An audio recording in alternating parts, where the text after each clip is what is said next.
Head Harvester Bill Arman from the West Coast. Now listen, folks, special guest today, Dr. Phil Young from BYU, one of the best universities in teaching future landscapers. These folks are the best recruits you can find. So Dr. Phil, tell us a little bit, fill us in on what are students looking for in a company? What are some of the key areas? So I'm going to recruit people from your team. What should I be looking for, and how can I present myself? One of the things that I do very passionately, Bill, is find out what the kids are looking for.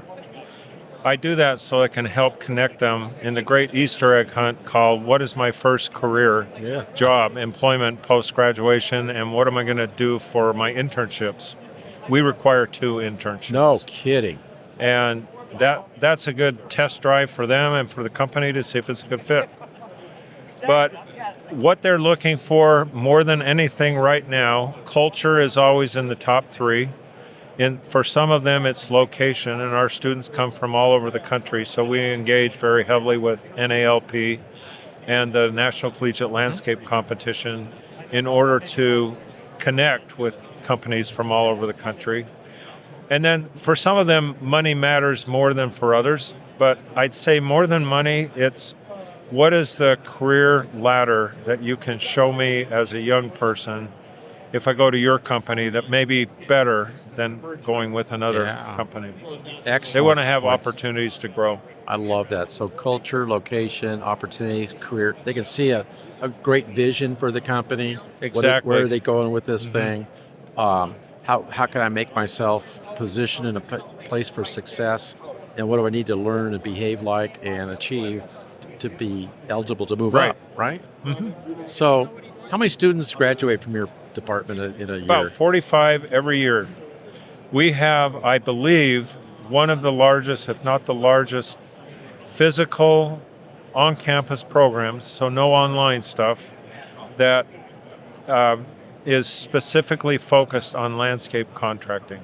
A lot of programs have horticulture and other areas within horticulture, but we, years ago, discovered that our best fit is landscape, the profession of landscape contracting. Wow. So I think you shared with me that you're using some of the harvest material, like I think it's called Green Side Up, one of our books, and the Harvest Way book is part of your curriculum. Well, I teach a senior capstone class where our students who earn a business minor in the business school take my class in order to connect, okay, how do you combine business principles with landscape contracting? And one of the key ways is with the systems. And the systems, as you know, Bill, are incredibly important, have been important throughout your career, way back in your post-harvest group days when I met you. But you have the different buckets of systems, and you have the 100 level and the 200 level and the 300 level. Yeah. And for students in college, they have 100 level classes, 200 level classes, 300 level classes.